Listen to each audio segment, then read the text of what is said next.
कुंभकर्ण संहार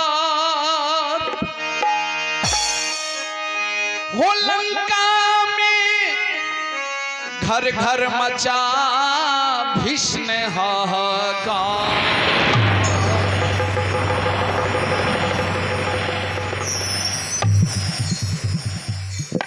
ये बाबू भगवान के बाणों द्वारा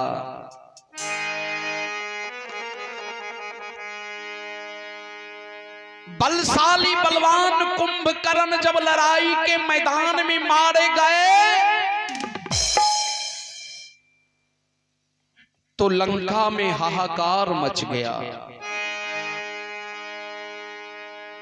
रावण को खबर किया कि महाराज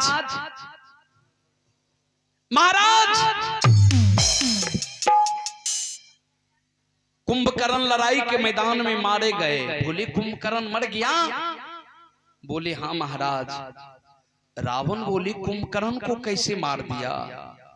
कुंभकर्ण 7 भैंसा का मांस खाते थे, घैला का घैला मदिरा पान करते थे, 6 महीना तक सोए रहता था।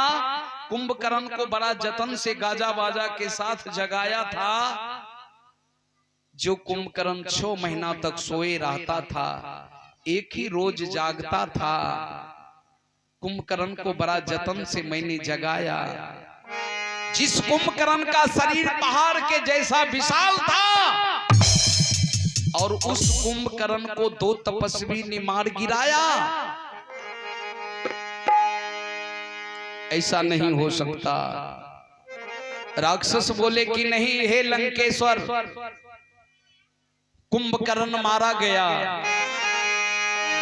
कुंभकर्ण की याद में रावण राज दरबार में रोने लगे। भैया कुंभकर्ण,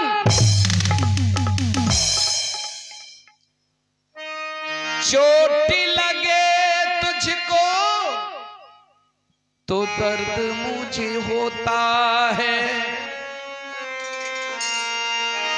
नैन तेरे खन के तो दिल ये मेरा रोता है। भाई भाई में अक्सर ये होता है, होता है भी होता है। भाई भाई में अक्सर ये होता है, होता है भी होता है।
भाई भाई में अक्सर ये होता है,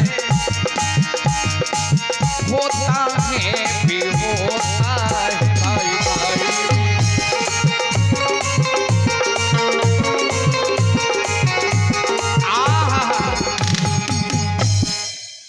रावण भाई के याद में रोने लगे।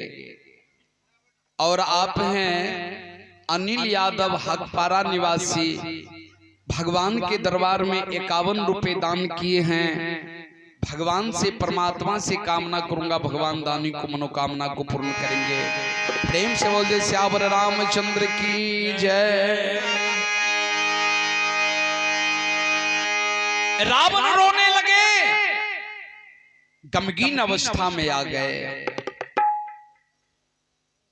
उसी समय रावण का बेटा मेघनाद झूमते हुए मतवाले हाथी की तरह झूमते हुए राजमहल से राज दरबार की ओर बढ़ते हैं। रावण राज दरबार में बैठे हैं, चारों तरफ से सेना अस्त्र शस्त्र लिए हुए तैनात हैं। रावण का बेटा मेघनाद गया, बोले पिताजी। बोले हाँ बेटा मेघनाद। बोले पिताजी गमगीन अवस्था में क्यों है? बोले बेटा गमगीन अवस्था में इसलिए हूं, बिछुड़ाल जो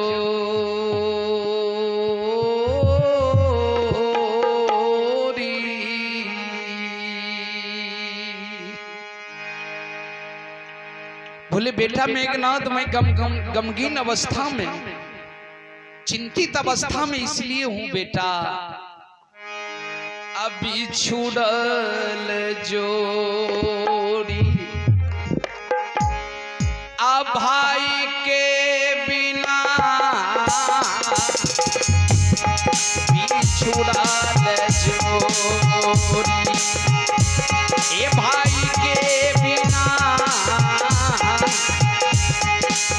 छुड़ल जोड़ी।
आहा। और आप हैं अरविंद यादव, ग्राम खोजराहा निवासी, भगवान के दरबार में 50 रुपए दान किए हैं।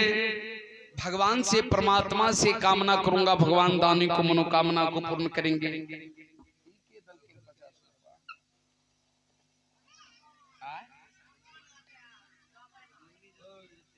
आहा। अभिनंदन यादव जी के भगना हैं अमन नवन कुमार की ओर से भगवान के दरबार में 50 रुपए दान किए हैं। भगवान से परमात्मा से कामना करूंगा, भगवान मां सरस्वती ज्ञान का दीप जलाए रखेंगे। रावण रोते हैं बिछुड़ल जोड़ी,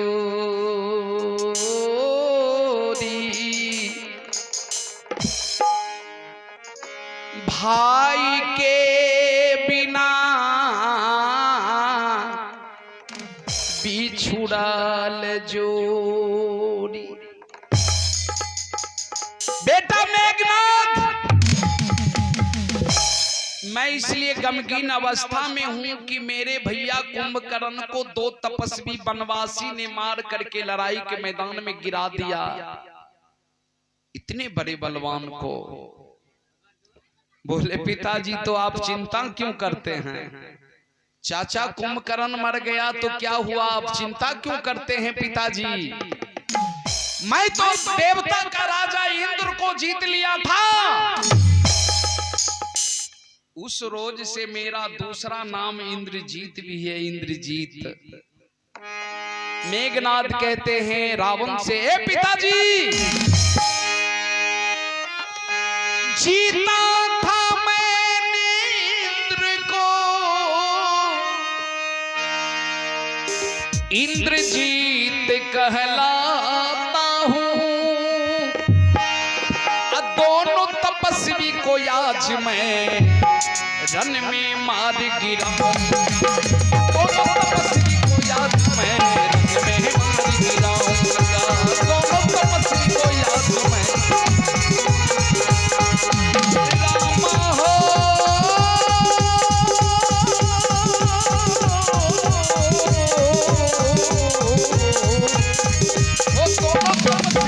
आज मैं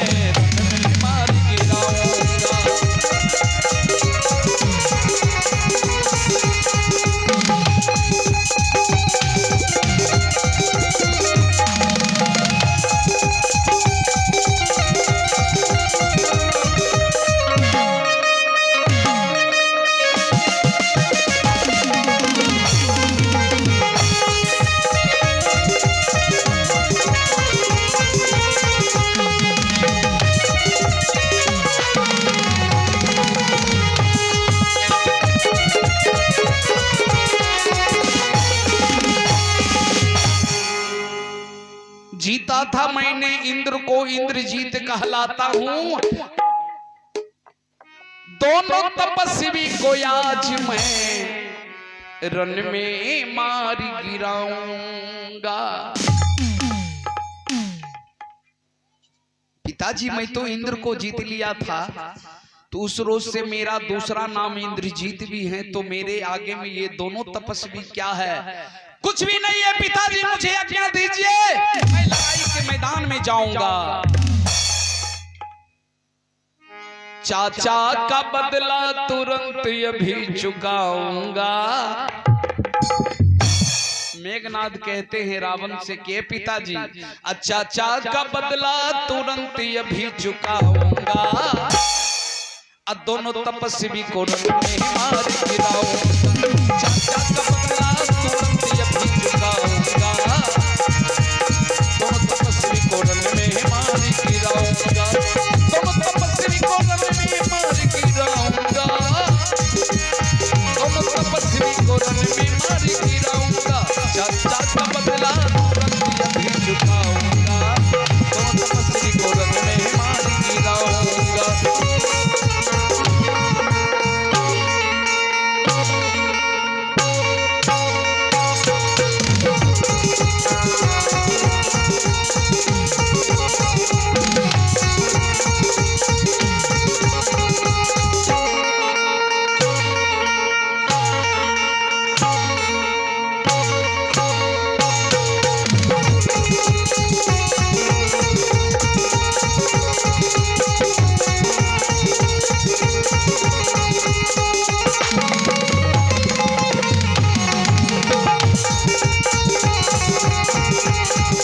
चाचा का बदला तुरंत अभी चुकाऊंगा।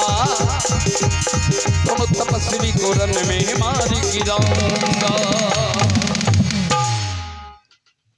चाचा का बदला तुरंत अभी चुकाऊंगा।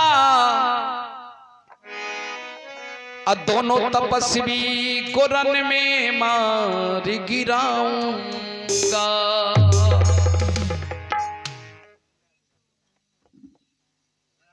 मुझे आज्ञा दीजिए पिताजी। रावण बोले बेटा कि मैं तुम्हें आज्ञा कभी नहीं दूंगा। बोले क्यों पिताजी? बोले इसलिए बेटा, आहा इसलिए मैं तुम्हें आज्ञा नहीं दूंगा पहले तुम जा करके बेटा निकुमला फुलवारी को सजा दे, देवी मां के मंदिर में बेटा यज्ञ शुरू कर। जब तुम्हारा यज्ञ पूर्ण हो जाएगा उनके बाद तुम लड़ाई के मैदान में जाना, तुम्हें कोई मार नहीं सकेगा। जा ए बेटा मेघनाथ, तुम चले जा निकुमला फुलवारी देवी मां के मंदिर, पहले यज्ञ शुरू कर।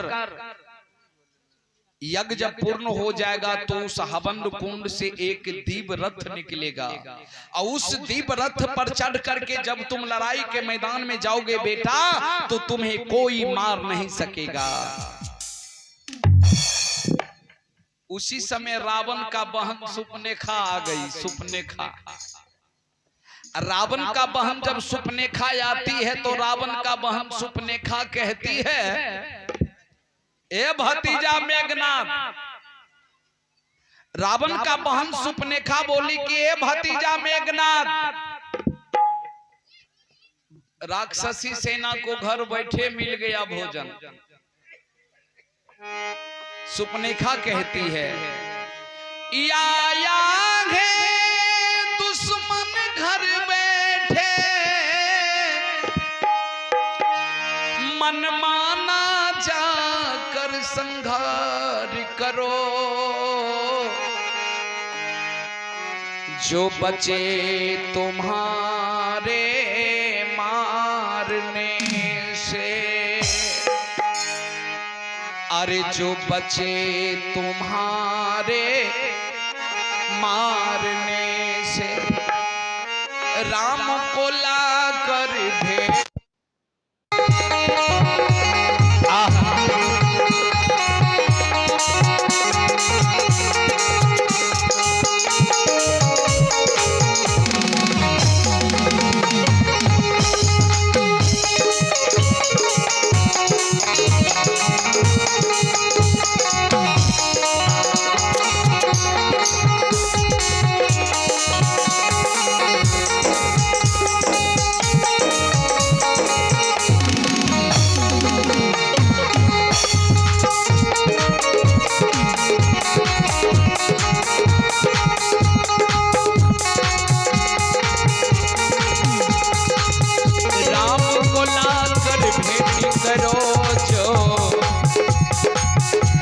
तुम्हारे मारने से, राम को लाकर भेंट करो, जो बचे तुम्हारे मारने से।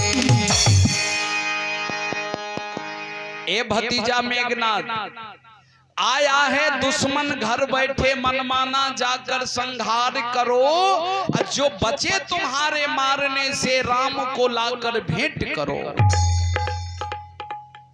सुपनेखा यह बात क्यों बोली? सुपनेखा यह बात क्यों बोली? सुपनेखा यह बात इसलिए बोली कि सुपनेखा पति का नाम थे विदुर चिहा। सुपनेखा पति का नाम थे विदुर चिहा। विदुर चिहा बहुत बड़ा बलवान था। एक रोज रावण ने छल करके विदुर चिहा को पकड़ लिया और पकड़ करके विदुर चिहा को एक खंभा में बांध दिया और खंभा में बांध करके बहनई को हत्या करने के लिए चला।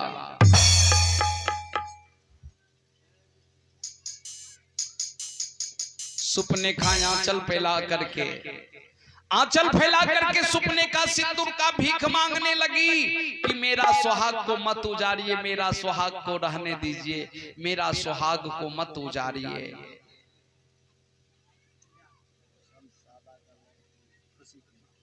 रोशन सादा जी के सुपुत्री खुशी कुमारी के ओर से, भूषण सादा जी के सुपुत्री खुशी कुमारी के ओर से भगवान के दरबार में 51 रुपए दान किए हैं।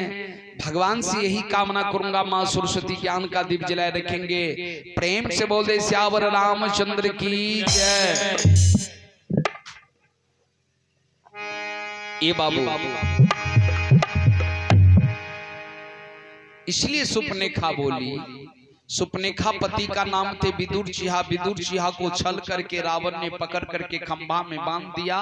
तलवार लेकर के बहनई को हत्या करने के लिए चला। सुपनेखा आंचल फैला करके सिंदूर का भीख मांग रही है कि मेरा भैया, ए रावण भैया, मेरा सुहाग को मत उजाड़िए भैया, मेरा सुहाग को मत उजाड़िए। रावण ने नहीं माना, जा करके विदुर चिहा का हत्या कर दिया। विदुर चिहा का जब हत्या किया तो सुपनेखा पति के लिए रोने लगी। सुपनेखा पति के लिए रोने लगी। लंका के नारी बोली कि सुपनेखा रोने से काम नहीं चलेगा, अब तो जो होने का था वो हो ही गया, अब रोने से तो वो लौटेगा नहीं, जिंदा होगा नहीं, इसलिए तुम पहले वाले सिंदूर जो माथा में लगाई हो ये तुम धो लो और दोबारा मांग में सिंदूर लगा करके अपने पति के लाश के पास जा करके अपने पति को अंतिम मुंह देख ले जा। आज भी, पहले भी यह नियम था, आज भी हमारे देश में, हमारे समाज में यह सब नियम लागू है कि जिस माँ बहन का पति मर जाते हैं तो पहले वाले सिंदूर जो लगाई रहती है वह सिंदूर को धो दिए जाते हैं, दोबारा मांग में सिंदूर लगा करके अंतिम पति के आ जाती है। पहले वाले सिंदूर को धो लेती है, धो करके सिंदूर सुपनेखा पति के लाश के पास आ करके पति का खून मांग में लगा लेती है। उसी समय सुपनेखा कहती है, ए लंका की नारी, मेरा पति मर गया, मैं रो रही हूं, तुम लोग हंस रही हो, तो एक दिन यह लंका को मैं क्या करूंगी, तुम सब विधवा हो जाओगे। ए लंका की नारी, तुम सब अपने अपने पति के लिए रोएगी, उस समय मैं जोर जोर से हंसूंगी। रामायण को उल्टा करके पढ़िए, रामायण को उल्टा करके पढ़िए कि रामायण में लड़ाई का जड़ कौन है, लड़ाई किसने छेड़ा? सुपनेखा ने। पंचवटी में आकर के भगवान राम लक्ष्मण के साथ बहसकार नहीं करती, लक्ष्मण नाक कान नहीं काटते, तो खरदूषण नहीं लड़ने के लिए आता, खरदूषण नहीं मरता। रावण ने मामा मारीच को मिर्ग बना करके अपना नकली साधु का भेष बना करके सीता को नहीं हरते। लड़ाई का शुरुआत नहीं होता। इसलिए सुपनेखा बोली कि आया है दुश्मन घर बैठे, मनमाना जाकर संहार करो, जो बचे तुम्हारे मारने से राम को लाकर भेंट करो कि हे भतीजा सबको मार देना, राम को नहीं मारना, राम को जिंदा पकड़ करके लंका लाना, क्योंकि राम ने अपने भाई को आज्ञा दिया था।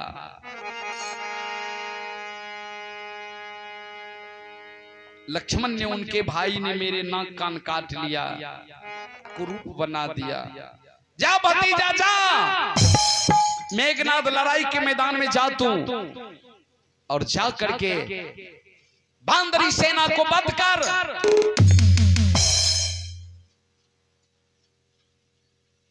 मेघनाद सुपनेखा कह करके चली गई। मेघनाद बोले, पिताजी मैं लड़ाई के मैदान में जाऊंगा, मुझे आज्ञा दीजिए। बोले कि बेटा सबसे पहले तू निकुमला फुलवारी में जाकर के देवी माँ का मंदिर में जाकर के तू पहले पूजा कर, जब यज्ञ पूर्ण हो जाएगा उनके बाद तू लड़ाई के मैदान में जाना। जा।